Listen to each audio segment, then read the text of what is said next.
If the border is not open, then I can't tell. How's everybody doing? My name is Anthony Brian Logan, and today we got to talk about 300,000 migrants being processed at the border in December of 2023, which is an all-time record high.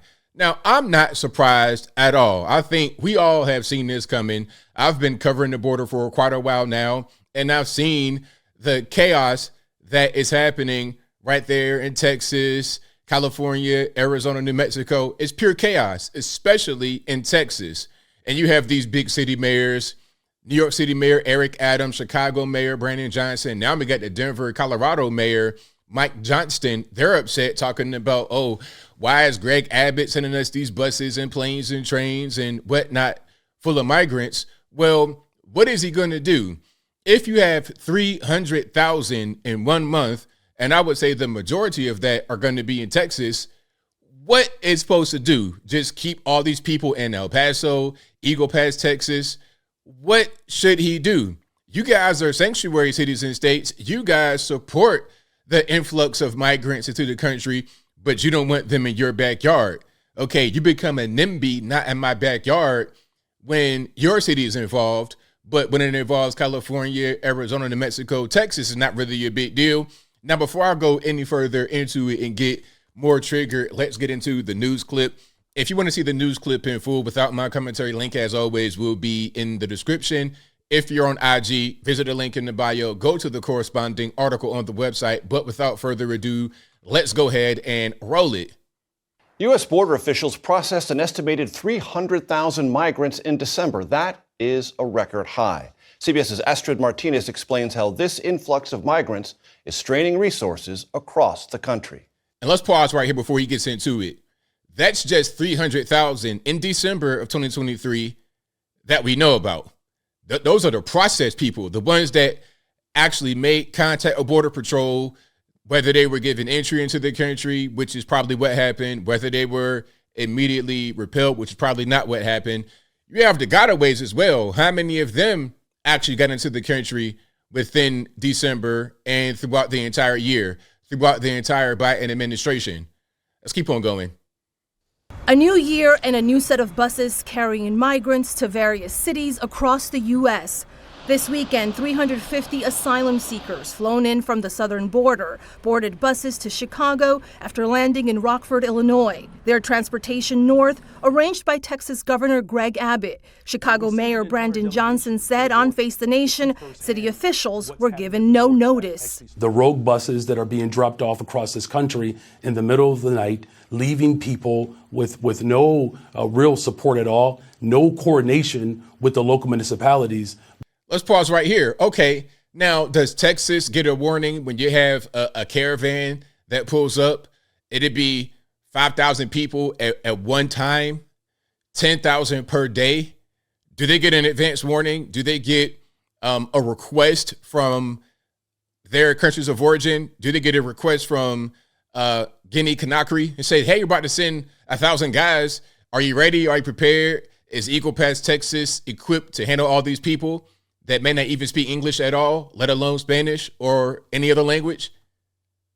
That type of chaos is certainly dividing our country. Chicago is just one city dealing with the influx and now cracking down on buses bringing in migrants without advance notice. Last week, New York City Mayor Eric Adams issued an emergency order to restrict bus arrivals, but that hasn't stopped busloads of migrants now being dropped off at train stations in New Jersey. I wish that it worked like that. I wish you could just say, hey, you know what, here's a law or an ordinance or a rule, don't violate it. Like, you know, last I checked, it was illegal to just break into the country, to go through the fence and the water and things of this nature. But yet we still got 10,000 people per day coming across or trying to get across, getting processed or whatever. So, I mean, the way you feel about the migrant crisis is the way that they feel at the border. If you want this crisis to come to an end, if you don't want these so-called rogue buses to pull up on you, then you should not be a sanctuary city and state. You should support the wall being built. You should support the efforts of everyone who wants to slow the migrant crisis down. You should be in favor of what they're doing to slow it down. If you're not, then you can't at the same time be mad about them coming to your particular city and state.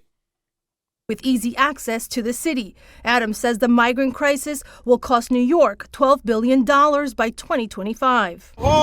This comes as the U.S. Border Patrol manages a record migrant surge.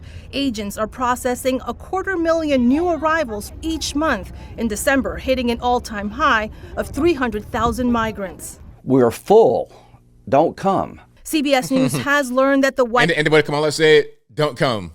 Okay, great, but check it out. If the door's open, they're going to walk through. You can't say, hey, don't come to the door. Don't. It's like, okay, you have a store, a gas station. The doors are wide open. The sign says open, but it's a guy that may or may not say don't come. Maybe you hear it, maybe you don't hear it, but it doesn't matter because the door's open, the lights are on, the sign says open. I walk in, I'm able to walk around and it's not really a problem. I'm not turned away. It's all good. So why would I listen to what you're saying when you're talking about don't come when I'm invited into a place and I'm allowed to go in there and do whatever I want to do? Okay, actions at a certain point, actions speak louder than words. White House is open to immigration reforms, including an authority to expel migrants and suspend asylum law in exchange for aid for Ukraine. Start deporting people here who should be, deported, then you'll turn things around pretty quickly. And the Texas governor signed a new law that would take effect in March, allowing state officials to arrest and prosecute migrants coming into the country illegally. However, the Justice Department said it will sue Texas if that law is implemented. Now, to talk about that briefly before I move on, the border is a federal government issue. When you're dealing with illegal aliens, asylum seekers, deportation, that's a federal issue. Now, Texas put a law or trying to put a law in their books that says it would be illegal for a person to be an illegal alien in Texas specifically, and they can enforce that under Texas law. Normally, it'd be a federal issue. So, for example, if somebody was suspected of being an illegal alien, that'd get handled by the federales, by immigration. That's a federal agency. But now Texas has, or they're trying to get some ability to take care of that on their own because they're not getting any help from the federales. You heard what she said. They're trying to sue Texas for attempting this. Rather than helping, they're actually hurting, meaning the federal government are hurting Texas rather than helping them with the crisis. Now, here's your man, Brandon Johnson, talking about reparations. He wants to have reparations. Now, I think he's going to mention a certain dollar amount. And I'm like, the dollars you're talking about could come from somewhere else if you really want to do this thing, which lets me know he doesn't really want to do it. And when anybody speaks about this, they're not really serious. Let's check it out. In order for us to have a better, stronger, and safer Chicago, it really requires the full force of government. We have stood up an entire office dedicated to reentry. So individuals who are returning to our communities who have been incarcerated because of failed policies, we'll have a welcoming space for them. I've added $500,000 for restoration and reparations to address, again, the cycle of violence, which looks like school closings, closing of mental health facilities, of which I've invested. $500,000, really? How much are you spending on the migrant crisis? And then you want to talk about Greg Abbott sending buses, and that's the reason why you're spending so much money. But you're not talking about how you are a sanctuary city and your governor, J.B. Pritzker, both Democrats, you black, he white, race irrelevant. It's the party affiliation. You guys are both allowing the migrants to come in. So you're talking out of both sides of your neck.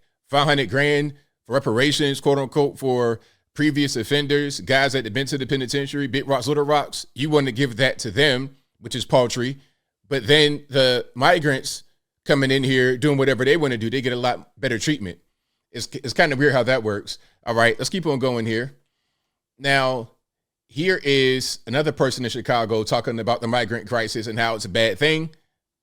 We've seen the conditions worsening because of the tactics that continue to be worsening. Now we see Governor Abbott even sending people by plane, which is putting really our communities not only at risk, but it is really putting our whole communities at the brink of collapse. We've seen the conditions. Well, I mean, you know what to do. I just said the same thing. I don't want to repeat myself, but you guys are a sanctuary city. And then here's something else. As I close, the Biden administration, allegedly from this particular article, shout out to the Daily Caller, the Biden administration watered down the vetting process for Chinese illegal immigrants, according to an email. And as I said before, the number 2 group, ethnic group, nationality coming into the country illegally through the southern border now are Chinese. Now, I'm going to come back so you can see me clearly. There's a sign on the border, and I've said this story a million times on a live stream. There's a sign on the southern border. When you're in the desert and it's hot, it's dry, you might die of thirst, whatever, heat exposure during the summer. There are signs, there's posts. It's like a box on a pole, and there's a button, a red button. You push the button, help will come to you.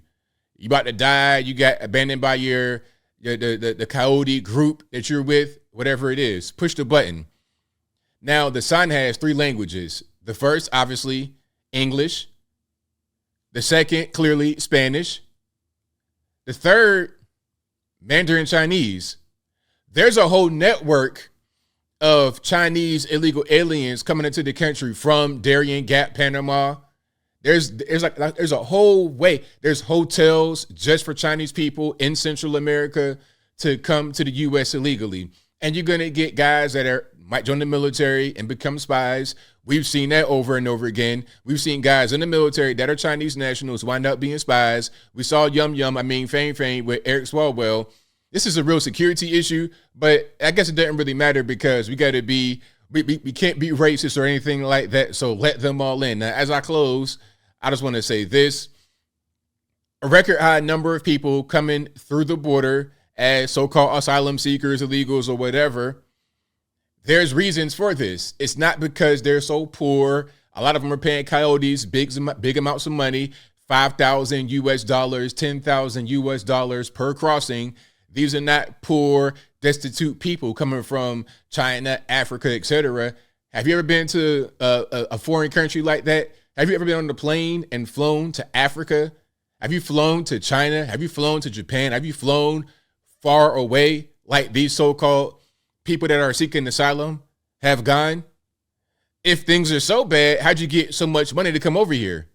I'm not buying it. They are just trying to get money. And we, as an American people and our politicians, are allowing it to happen. It's very simple. But I think I'll leave that right there for now. And what say you? What's your take on the 300,000 migrants that were processed at the border in December of 2023 alone? Record high, much, much higher than it was under Trump. Is it because they're just trying to find asylum and they're trying to flee violence and they want a better life for themselves? Whatever your thoughts are, let me know in the comments below. You guys know where I'm at.